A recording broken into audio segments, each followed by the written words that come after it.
l'odeur de la peinture est déjà, dès le XVIIIe siècle, et faisait l'objet d'une véritable inquiétude médicale, en fait. Comme on peut le lire dans hop, excusez-moi, dans cet ouvrage de médecine de la fin du XVIIIe siècle, en fait, il était déjà tout à fait connu que rien n'était plus pernicieux que l'odeur des couleurs à l'huile et des vernis, donc de la peinture, que celle-ci causait des vapeurs, des suffocations et enfin la langueur et la mort. Donc, dans un ouvrage comme ça, un ouvrage sur la santé utile à tout le monde, on peut déjà lire que l'odeur de la peinture est mortelle. En fait, ça faisait partie, cette odeur de la peinture, des principales inquiétudes que l'on pouvait formuler à l'égard de l'environnement intérieur à cette époque-là. Il faut dire que les produits utilisés pour peindre étaient particulièrement malodorants. En particulier, vous avez dû entendre parler du blanc de céruse, qui fait encore malheureusement beaucoup de victimes jusqu'à récemment. On utilisait des vernis faits avec des résines très malodorantes et toutes sortes de produits qui été considérés comme toxiques en raison de leur odeur.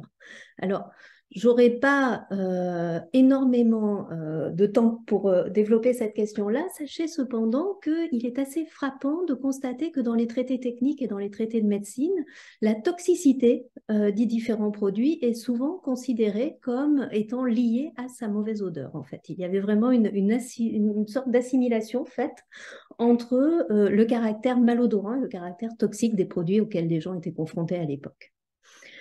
Et donc, cette peinture appliquée dans les intérieurs donc, était considérée comme extrêmement dangereuse, non seulement pour les ouvriers qui l'appliquaient, mais aussi pour les gens qui s'installaient dans ces intérieurs. Et on considérait, c'était une idée tout à fait courante à l'époque, qu'il fallait environ 2 ans pour se débarrasser de cette mauvaise odeur. Donc, je vous laisse imaginer que, par exemple, à Paris, dans cette période haussmannienne de construction absolument folle, quand on construisait un nouvel immeuble, c'était extrêmement contrariant de devoir laisser les logements inhabités pendant 2 ans. Donc, ce que l'on faisait, c'est qu'on les louait, évidemment, dans un premier temps, aux personnes les plus pauvres et les plus démunies qui étaient obligées, pour pouvoir se loger, d'accepter de résider dans ces habitations qui étaient infesté, suivant l'expression que l'on utilisait à l'époque, de mauvaises odeurs de peinture, d'où l'expression essuyer les plâtres.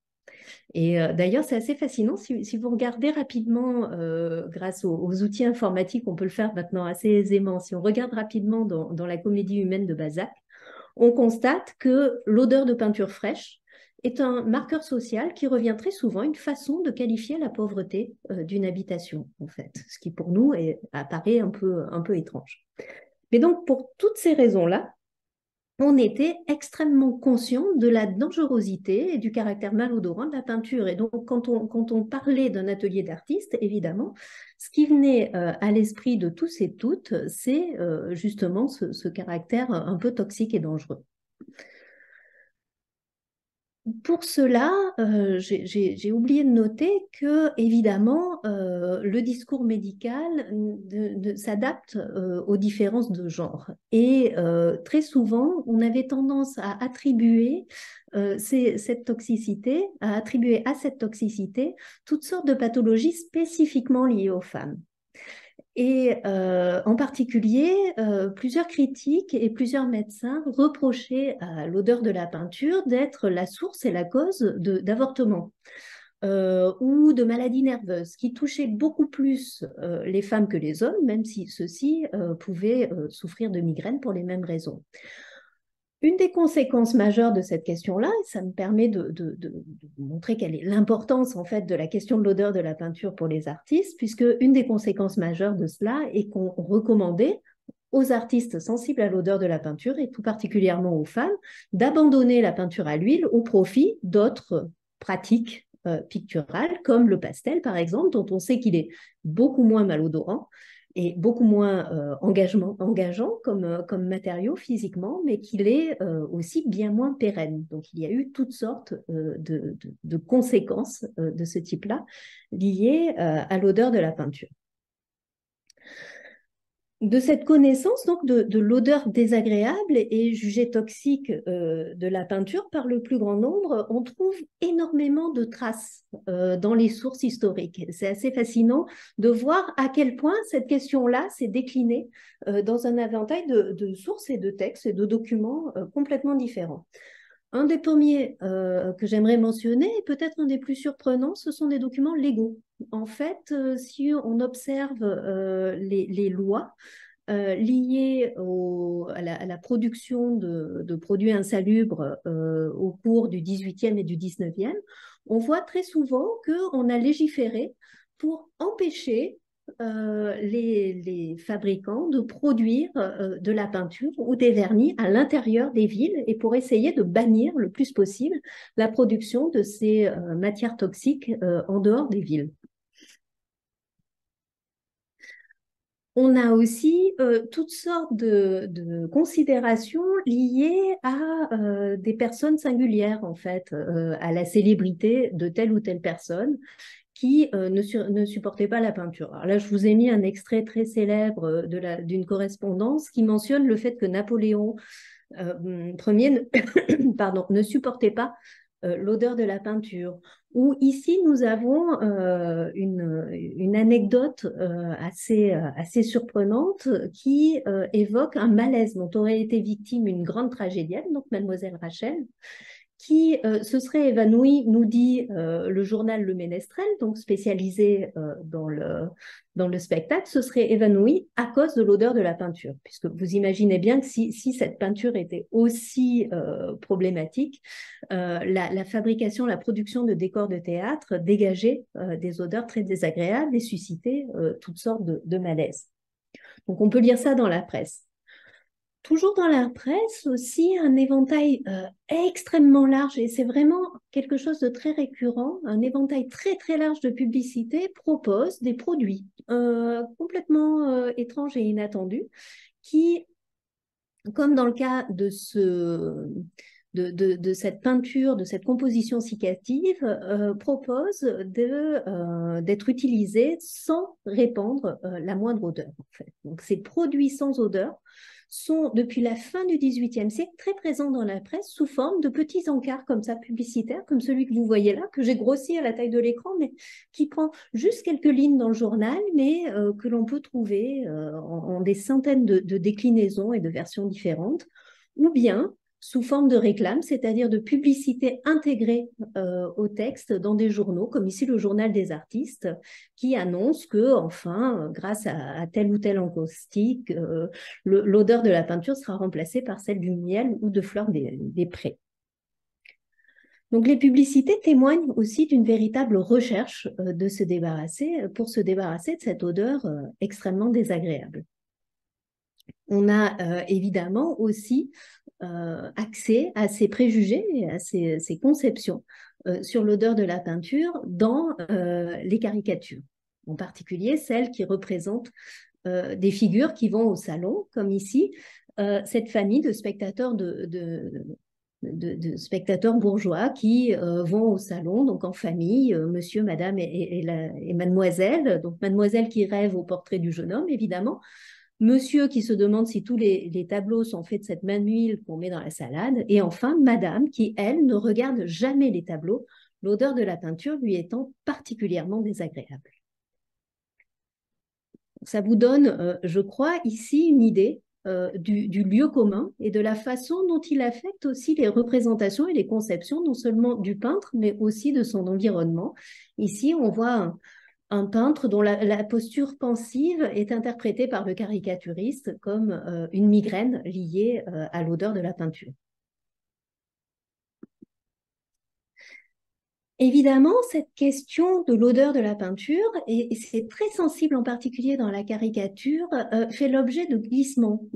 En particulier, la représentation, comme ici dans cette caricature, de malaise dont seraient victimes des critiques confrontées à la peinture réaliste, joue sur une sorte d'amalgame entre la mauvaise odeur de la peinture comme matériau et la mauvaise odeur des sujets réalistes, en fait.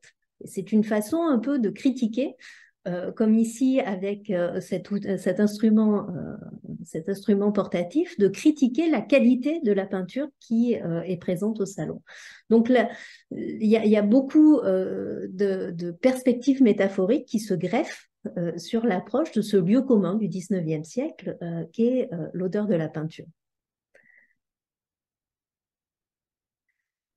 Outre la qualité de la peinture réaliste, on a déjà parlé de Courbet, il y a aussi, bien évidemment, celle des sujets réalistes, comme ici, par exemple, la fileuse de Monsieur Courbet, qui dégage de si mauvaises odeurs que les bourgeois qui viennent l'observer au salon doivent se prémunir de ces senteurs-là en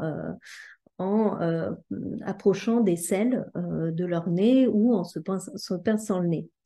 Et ça, je crois que c'est un élément important, même si c'est assez choquant pour nous aujourd'hui à noter, la différence sociale qui existait entre les peintres et les modèles fait que c'est l'odeur corporelle des modèles et la façon dont cette odeur-là envahissait l'atelier est un lieu commun du 19e siècle qu'il est important de considérer quand on envisage les ateliers d'un point de vue sensoriel. Quand il y avait comme ça un modèle en chemise courte, le bras nu de cette manière-là, il y avait forcément, selon l'imaginaire du temps et ce que révèle la critique, par ailleurs, il y avait forcément des associations qui étaient faites de nature sensuelle et sensorielle concernant l'odeur corporelle des modèles présents dans les ateliers. Il y a une chose quand même que j'aimerais préciser, c'est que si j'ai abordé jusque-là la question de l'odeur de la peinture comme un marqueur susceptible de définir un peu l'atmosphère de l'atelier, la façon dont on y vivait, la façon dont on s'y installait, il faut aussi préciser que ces odeurs de peinture, qui étaient souvent envisagées de façon générique, mais qui se déclinaient de façon différente en fonction des différentes étapes de la création, hein, puisque vous savez, au début, souvent le peintre doit encoller la toile et il utilisait pour ça une colle de peau avec une odeur un peu fade et assez particulière. Ensuite, il peignait et utilisait différents apprêts. Produisait parfois ses propres couleurs, comme on peut le voir ici avec le meuble à couleurs de Fleury Richard, qui se trouve au Musée des Beaux-Arts de Lyon, qui témoigne de la façon dont, jusque dans les années 1820-1830, les peintres devaient broyer eux-mêmes leurs couleurs et se livrer à des mélanges, impliquant souvent de l'huile de hêtre ou de l'huile de lin et de la térébenthine, de manière à produire des mélanges qu'il allait ensuite utiliser pour peindre.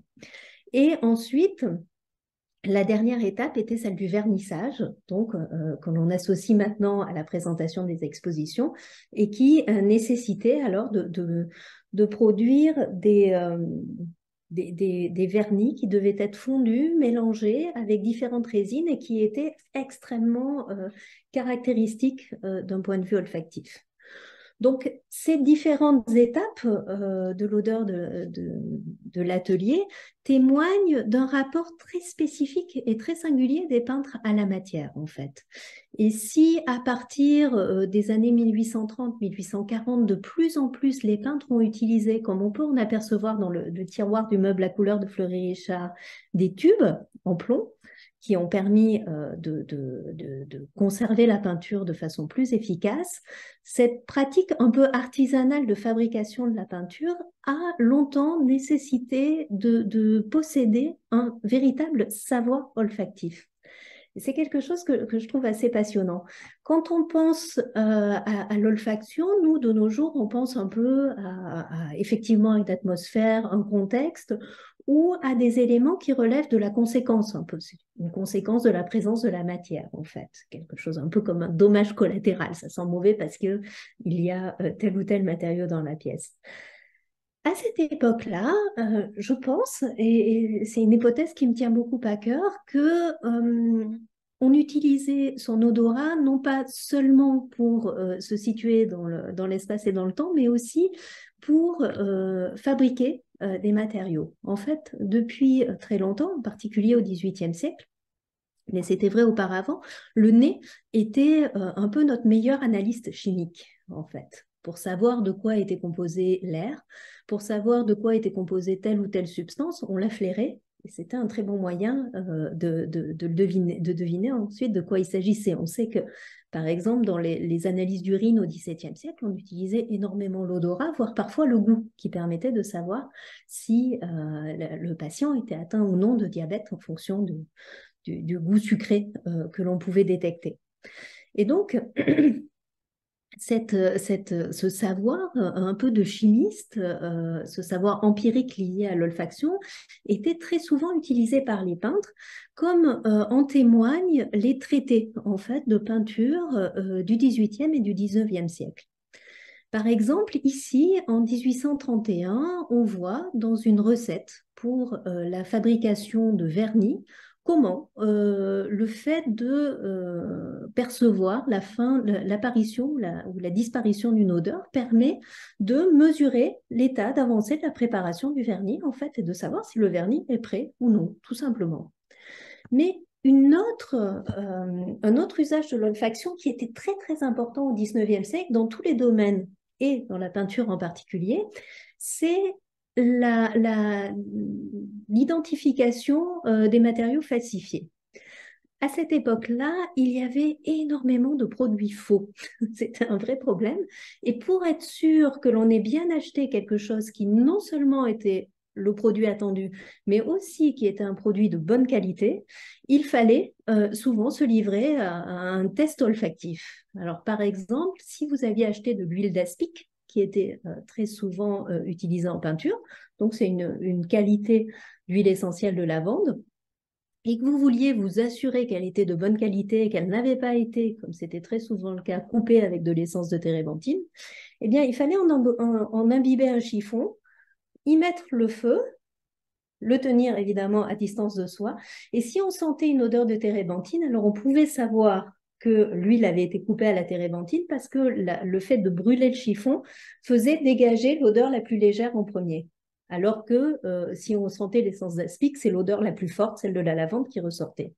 Donc, vous voyez, vous avez, et là, je vous en donne un autre exemple ici à l'écran, vous aviez toutes sortes de trucs et astuces, comme ici dans la voix des artistes, impliquant l'odorat pour détecter dans quelle mesure les matériaux achetés par les peintres étaient de bonne qualité et étaient ce dont ils avaient précisément besoin.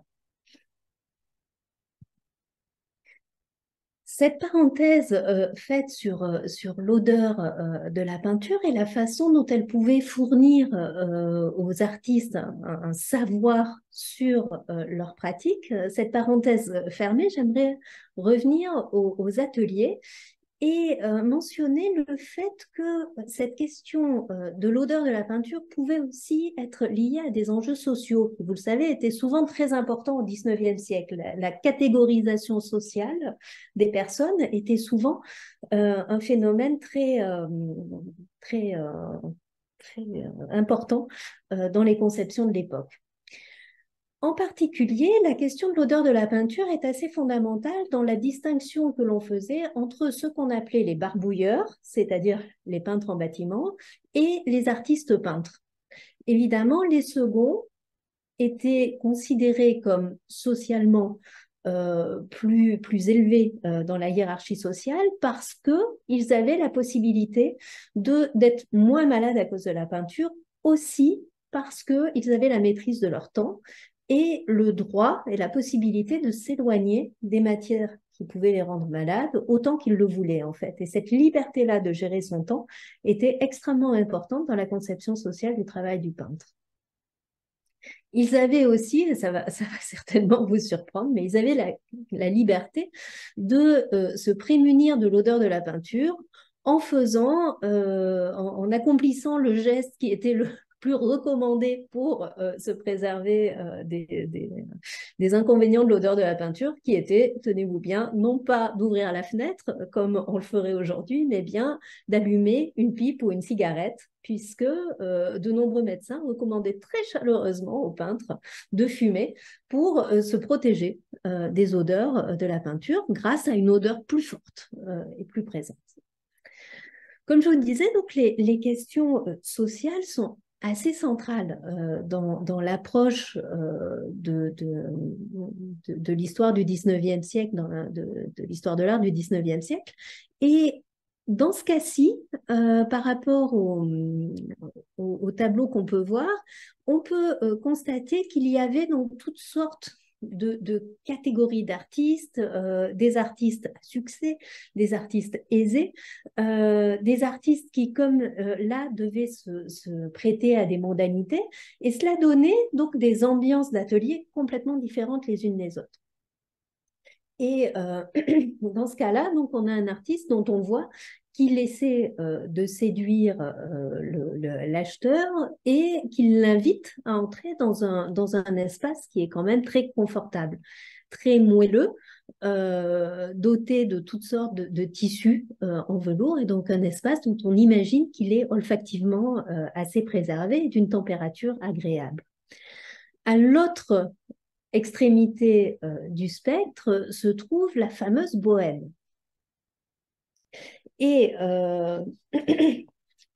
cette bohème-là a eu, et elle a encore un succès absolument colossal, et elle a le don de fasciner absolument tous ceux qui s'y intéressent.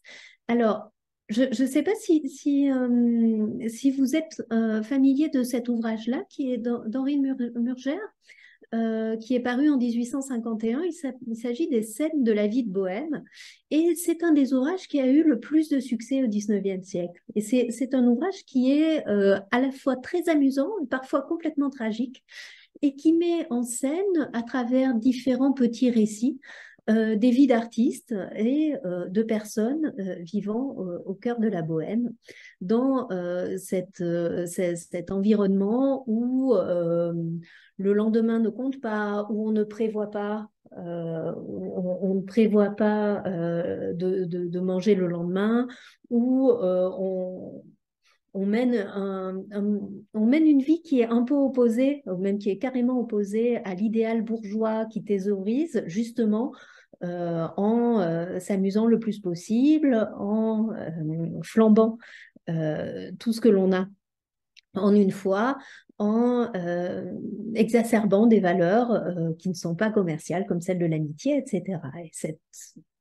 ce mode de vie et la façon dont il est décrit ici par Henri Murger a eu énormément de succès à cette époque-là.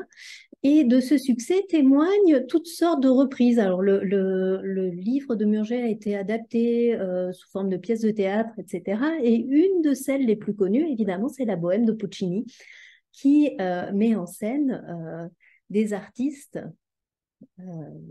du 19e siècle vivant comme ça, dans une mansarde, dans un atelier où il fait très très froid. On aura l'occasion d'y revenir.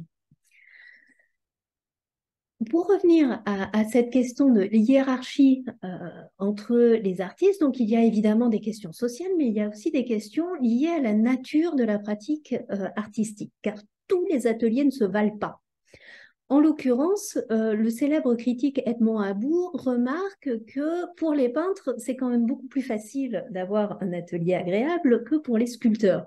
Alors, si vous avez lu l'œuvre de Zola, vous vous souvenez peut-être de la mésaventure du sculpteur dont la sculpture s'effondre parce que l'eau qu'il avait utilisée pour la glaise avait gelé, en fait, et que le poids de la sculpture, du coup, fait qu'elle s'effondre sur elle-même parce qu'il n'a pas eu les moyens de l'étayer avec la structure en acier nécessaire, pour des raisons, évidemment, en raison de sa pauvreté.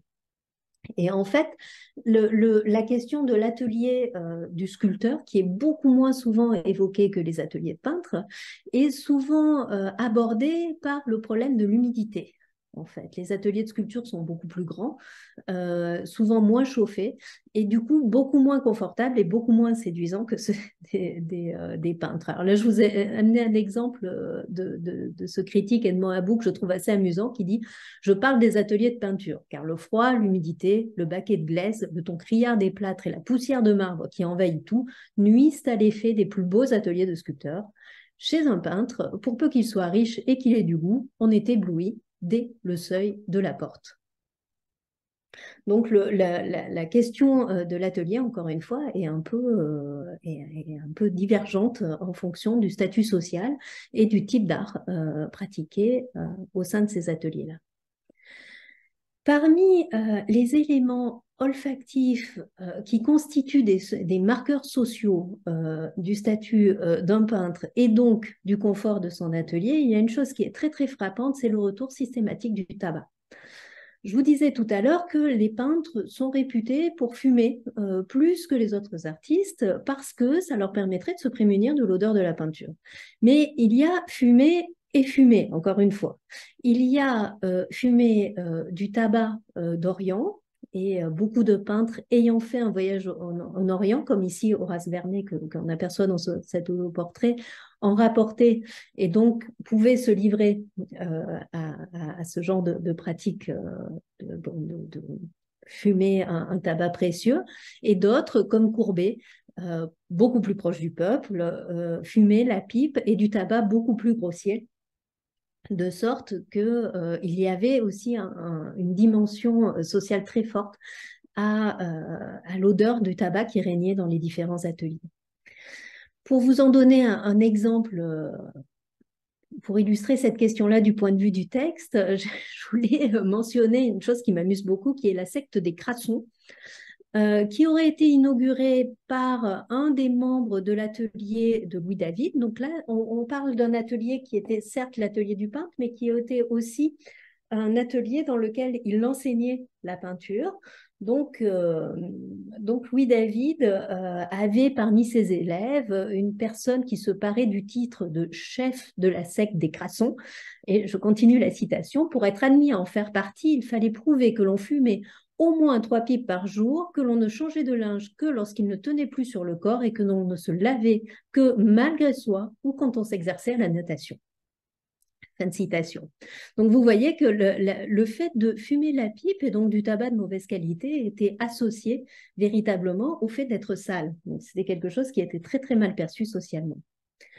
À l'inverse, cet exemple-là, tiré des souvenirs d'un journaliste, nous présente un rapport complètement opposé sur le spectre social en ce qui concerne l'usage du tabac. Lucien pardon, Corpechot explique quand Maupassant voulait nous introduire chez un de ces privilégiés à qui tout sourit dans le monde, la gloire, l'amour, la fortune, il nous conduisait dans l'atelier de son ami Gervex, parfumé à l'odeur de la peinture, de la térébenthine et du tabac d'Orient, qui faisait un bouquet si plaisant à notre odorat. Fin de citation. C'est un des lieux communs de l'odeur de l'atelier du peintre, donc ce mélange tabac et térébenthine. Et en général, quand il est évoqué en bonne part, il s'agit de tabac d'Orient et de tabac de très bonne qualité, comme ici chez le peintre Gervex.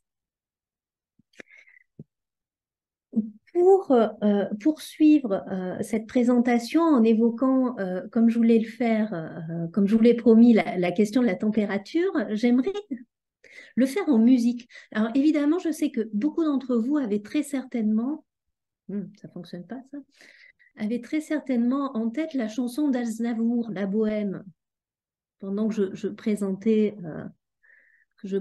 ces textes-là. Et bon, ça fonctionne pas. Bon, je vous laisse chanter chez vous La Bohème. Si votre italien est comme le mien un peu rouillé, on va regarder ensemble les paroles du morceau que je viens de diffuser, qui est tout à fait au début. Alors, la mise en scène qui est proposée sur YouTube, qui est celle de l'Opéra de Paris, est très intéressante parce qu'elle présente tout à fait le type de décor qu'on a pu voir jusqu'à présent. En fait, un poêle, un peintre, un artiste, une grande baie vitrée, une petite mansarde, de toute évidence gelée. Et ceci insiste énormément, les personnages de la Bohème au début, sur le fait qu'ils ont froid et donc ils doivent se réchauffer. Et à quoi ils pensent pour se réchauffer? Évidemment, le peintre propose de brûler sa toile. Et son ami lui dit « Ah non, Donc Marcello propose, on brûle la mêle rouge. Son ami lui dit non, la toile peinte pue. Puzza la tela di pinta. On va quand même pas brûler quelque chose, une toile peinte, ça va sentir mauvais. Et donc l'écrivain lui propose en échange de brûler sa pièce de théâtre. Alors, c'est à la fois amusant pour l'époque et à la fois un peu triste quand même de devoir en arriver là, mais c'est quelque chose qui est tout à fait significatif de l'esprit de la bohème, c'est-à-dire tant pis pour le gaspillage en fait, on flambe tout ce qu'on a et c'est très évocateur de lire dans le fameux ouvrage de Murger dont je vous parlais précédemment que ayant dépensé tout leur argent pour accueillir un critique influent, les membres d'un groupe de peintres, une fois le critique parti, commencent à avoir froid dans leur logement et ils décident de brûler leur chaise à tour de rôle et à minuit, bah, ils sont tous debout et ils ont toujours aussi froid. Mais du coup, ils ne cherchent que des solutions à court terme et c'est un idéal de mode de vie qui fait beaucoup rêver au 19e siècle, et à la fois beaucoup rêver et beaucoup rire, j'ai l'impression, mais qui est très présent. Et qui est évidemment complètement associé à l'atmosphère du point de vue de la température qui règne dans les ateliers d'artistes du 19e siècle. C'est vraiment quelque chose de très fascinant parce que, en fait, quand on se penche sur cette question de la température des ateliers d'artistes, on se rend compte que dans toutes les représentations d'artistes, vous l'aviez peut-être pas vu la première fois que vous avez regardé ce tableau d'Horace Vernet il y a 10 minutes, mais en fait, il y a tout le temps un poil représenté. Et le poil, au 19e siècle, est un élément de confort absolument capital. Celui-ci que vous avez vu dans l'expo, celui-ci de Basile qui a une caractéristique particulièrement importante, c'est qu'il est rouge. Donc ça signifie qu'on a fait brûler le poil beaucoup trop et donc il y fait très chaud. C'est un élément qui est extrêmement important à l'époque parce que c'est un élément de confort, mais c'est aussi quelque chose qui est assez récent, c'est-à-dire c'est apparu au milieu du 19e et ça a remplacé avec beaucoup de bonheur les cheminées ouvertes qui laissaient partir la chaleur. Le poêle à combustion fermée offrait vraiment beaucoup de possibilités, beaucoup moins d'odeur de fumée et aussi beaucoup plus de possibilités en termes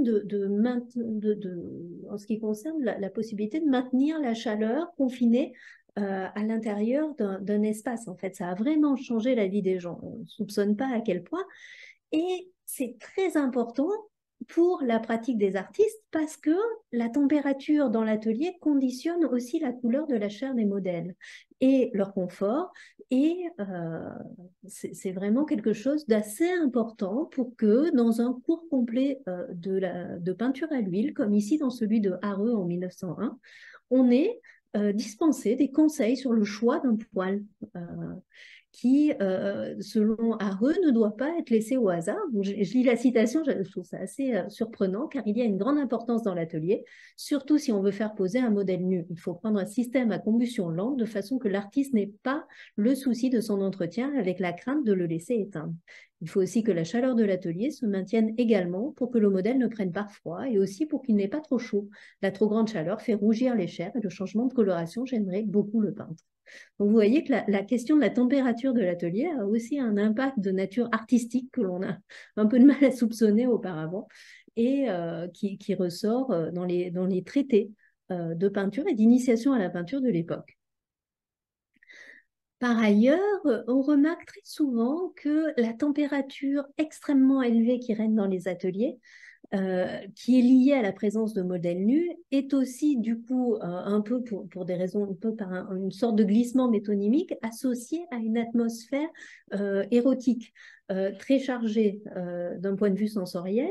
Et par exemple, dans cette citation-là, on voit que l'atmosphère est alourdie par la chaleur, les émanations de térébenthine, etc. Tout cela monte un peu à la tête du peintre et peut influencer la façon dont il peint. Et évidemment, tout cela, ça me conduit à la fameuse œuvre de Félicien Rops, évidemment, puisque nous sommes au musée Rops.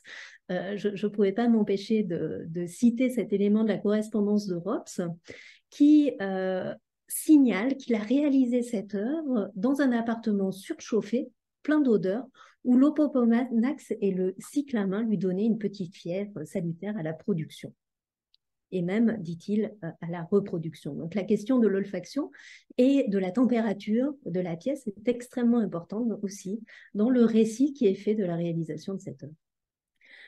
Voilà, avant de passer à la période de questions, j'aurais quand même voulu, avec une dernière citation, évoquer le pouvoir mémoriel, en fait, extrêmement important de l'odeur de la peinture et des odeurs en général. En fait, les odeurs, ça capte énormément la mémoire. Et je pense que si l'odeur de la peinture et l'odeur des ateliers est si importante dans les récits qui sont faits de ces ateliers, c'est parce que c'est un moyen de rendre compte d'un témoignage, puisque seules les personnes qui sont allées voir l'atelier, de même que seuls ceux et celles d'entre vous qui sont allés au musée Robes ont pu sentir les odeurs produites par Carole Calvez, seuls ceux qui ont été présents sur place peuvent témoigner de ces odeurs d'atelier. De même, celles-ci se gravent dans les mémoires beaucoup plus, peut-être que d'autres éléments de l'atmosphère des ateliers. Je crois que pour cette raison-là, c'est quelque chose qui est très cher pour nous et très important de considérer. Voilà. Voilà, en tout cas, merci Erika. Désolée pour ce petit problème technique. Bon, ça a duré pas très longtemps, donc ça va. Ça n'a pas cassé trop le rythme de ta conférence.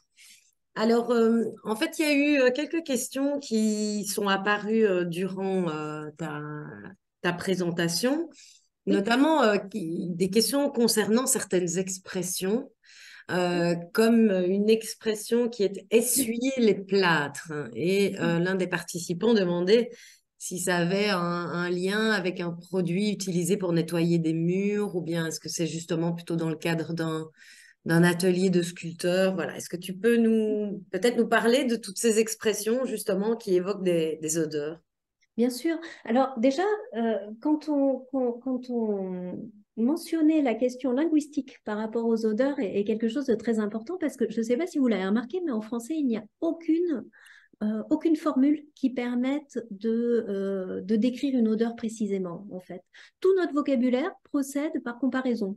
Ça sent ceci, ça sent cela, ça sent un peu comme, mais on n'a aucun mot pour qualifier des odeurs, ce qui est assez fascinant quand même. On a un déficit de lexique extrêmement important, ce qui contribue à nous donner un peu une impression de subjectivité. Hein. C'est très difficile d'objectiver une description olfactive, en fait, puisque on a chacun juste nos propres mots.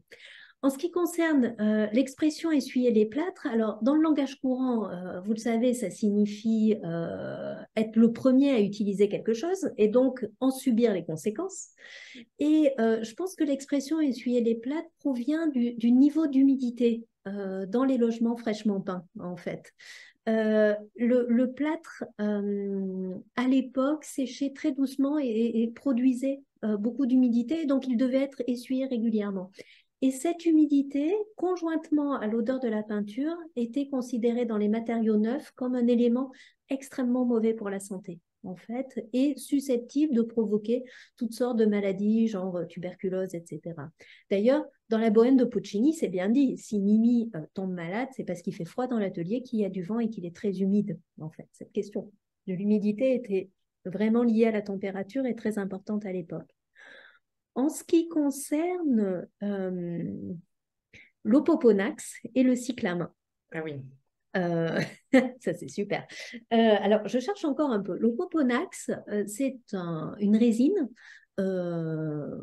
qui était produite, je crois, à l'époque en Indonésie, qui a une odeur qui est beaucoup moins intéressante qu'on pourrait le supposer parce qu'elle est partout dans la littérature fin de siècle. Alors, à l'osmothèque, on attendait la possibilité de sentir de l'Opoponax avec une grande excitation, mais en fait, non, c'est pas si fabuleux que ça, mais c'est une odeur intéressante quand même, mais qui vaut surtout encore une fois, au domaine linguistique, son succès, puisque ce sont les consonances du terme opoponax qui séduisaient énormément à l'époque et on l'utilisait beaucoup pour cette raison-là aussi. Ça semblait très oriental, puisqu'on est encore dans la grande période de l'orientalisme et on aimait beaucoup utiliser ces mots à consonance étrangère. En ce qui concerne le cyclamen, alors si vous en avez eu chez vous, c'est une plante d'intérieur qui sent rien, me semble-t-il. Sauf que à cette époque-là, on a produit toutes sortes de parfums qui portaient le nom de cyclamen. Alors, de toute évidence, c'est lié à la production de matières premières artificielles, de matières premières de synthèse dans la deuxième moitié du 19e siècle. Je ne sais pas encore ce que ça sent, mais je sais qu'il y avait beaucoup de parfums qui portaient ce nom-là et de toute évidence, Robs a utilisé un de ces parfums-là, mais j'en sais pas plus. Quant au tabac d'Orient, non. Alors, et oui, il y avait effectivement une consommation de hashish à l'époque, mais je pense que ce qu'on appelait tabac d'Orient, c'était vraiment une qualité de tabac un peu sucré, celui qu'on utilisait peut-être dans ce qu'on appelle aujourd'hui les pipes à chicha ou ce genre de choses. C'est un autre type de tabac de toute évidence, comme celui que consomme Horace Vernet. Cependant, oui, évidemment, on le sait depuis Baudelaire, il y avait aussi une consommation assez forte de hashish, mais je pense que c'était autre chose olfactivement que ce qui est évoqué ici. Alors, il y avait aussi une autre question, Erika, qui concernait, mais tu y as répondu un petit peu après, concernant ce que l'on mettait en fait sur les peintures pour que ça sente si mauvais. Mais Oui. donc après, tu as un peu détaillé toutes ces questions de la colle. Je sais Ah pas oui, si... sur les tableaux, oui, Oui, effectivement. c'était suite quand tu as montré cette caricature où il y avait une personne devant le tableau et voilà, qui disait que ça sentait si mauvais. Ah, oui, alors ce qu'il y avait sur les tableaux, effectivement, il y avait énormément de couches différentes et de matériaux différents utilisés. Ce qui est intéressant, c'est que la dernière couche, le vernis, en fait, est clairement celle qui était la plus olfactivement difficile à supporter, puisqu'il s'agissait de résine fondue et qui permettait de produire un vernis qui, euh, qui fondait, en fait, les résines fondaient d'une part grâce à la chaleur et d'autre part grâce à l'ajout de térébenthine, en fait, qui permettait de dissoudre un peu. Donc, c'était vraiment très, très fort. Je pense que c'était une odeur vraiment marquée qui était d'autant plus connue du grand public, encore une fois, que non seulement bah, il y avait des vernis dans les intérieurs, mais aussi quand on arrivait au salon, on pouvait encore sentir cette odeur-là, puisque les vernis mettaient plusieurs mois à sécher. Et il sentait encore fort. Donc en fait, souvent, on mettait un vernis qu'on appelait un vernis d'exposition, donc un vernis très léger, temporaire, le temps d'exposition. Puis ensuite, l'acheteur devait rendre le tableau au peintre, qui le vernissait avant de le rapporter chez lui bien verni et sec surtout. Donc ça pouvait prendre plusieurs mois. C'est des processus qui imposaient un certain rythme à la peinture et qui étaient assez problématiques pour les peintres aussi qui voulaient finir souvent sur le tableau à la dernière minute. Donc ce qui sentait particulièrement mauvais, je pense, ce sont vraiment les vernis et les résines utilisées pour ça. Je crois que c'était vraiment l'élément le plus gênant avec la térébenthine à l'époque. Ben, merci beaucoup. Alors, on me demande aussi, ici, on demande s'il y a des livres ou des ouvrages qui parlent d'odeur, quelque chose que tu pourrais peut-être référencer aux gens. Ah oui, il y en a plein. C'était vraiment un enjeu important à l'époque. Alors, Farina, c'est le 18e siècle plutôt, mais il y a à Cologne un musée Farina où on peut consulter sa correspondance et notamment constater que dans sa correspondance, il se souciait beaucoup de la façon dont les agriculteurs en Italie arrosaient ces bergamotes, puisque le succès de l'eau de Cologne est vraiment très lié à l'émergence à l'apparition de nouveaux agrumes en parfumerie, en particulier de la merveilleuse bergamote dont le succès ne s'est jamais démenti et qui se trouve dans à peu près tous les parfums que l'on peut acheter encore aujourd'hui. Tant on a commencé à l'aimer, on n'a jamais arrêté depuis le 18e siècle. En ce qui concerne les ouvrages du 19e siècle, donc les sources historiques vraiment à proprement parler consacrées à l'olfaction, il y a toutes sortes de choses. Peut-être un des éléments du point de vue de l'histoire de la médecine le plus important, c'est un traité sur l'olfaction par Hippolyte Cloquet, donc, qui est un médecin qui a rédigé une thèse de doctorat en 1821 sur l'olfaction et c'est un ouvrage qui fait autorité pendant tout le 19e siècle, pardon, du point de vue de l'histoire médicale. Il y a aussi il y a aussi à l'époque différents ouvrages rédigés par par des parfumeurs, comme par exemple Septimus Pies, qui a rédigé un traité de parfumerie que je vous recommande vivement, qui est trouvable très facilement en ligne. C'est vraiment intéressant. Ou sinon, il y a toutes sortes d'ouvrages aussi relevant de questions techniques, médicales, etc., comme en particulier un petit fascicule qui parle des dangers mortels liés à l'odeur de la peinture et qui a été rédigé dans les années 1820. Donc il y a énormément de sources historiques, mais le plus souvent, on retrouve ces questions-là de façon éparse, puisqu'il s'agit souvent de ce qu'on appelle des savoirs tacites, c'est-à-dire des savoirs qui ne sont pas perçus comme tels. Et donc, on retrouve souvent les mentions de savoirs olfactifs de façon éparse dans les traités. Très bien. Eh bien, merci beaucoup, Erika. Je crois on va s'arrêter là pour les questions. Ah, il y a quand même une question c'est vrai, qui est très intéressante sur l'ouvrage de Patrick Suskind sur le parfum. Erika, qu'en penses-tu?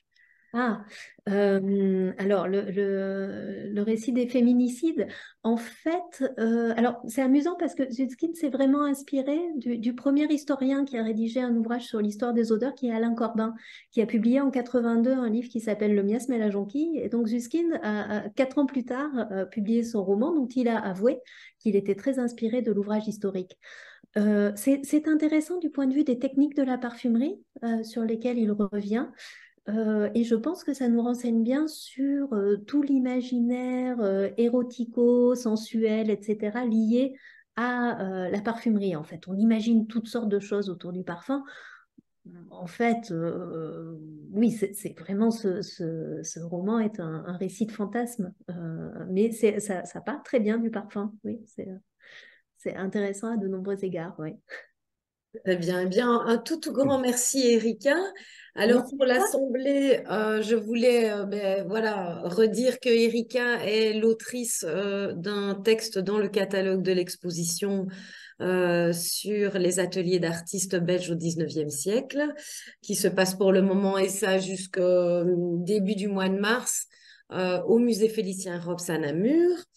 Je voulais aussi vous signaler que pour peut-être si vous voulez prolonger la conférence d'Erika, nous vendons à la boutique du musée un signet parfumé de cette odeur d'atelier dont Erika parlait, qui a été composée par Carole Calvé, qui est une créatrice olfactive et qui est repartie de la correspondance de Félicien Rops, des extraits de lettres, et qui, à partir de toutes ces descriptions, c'est que Félicien Rops fumait aussi, a créé voilà, une odeur qui doit ressembler probablement à celle de Félicien Rops et qui est dans l'exposition et que vous pouvez retrouver sur un signet qui est imprégné de cette odeur. Et ben, pour les Belges et ceux qui ne sont pas très loin, la prochaine conférence ne sera pas virtuelle, mais se passera au musée Félicien Rops.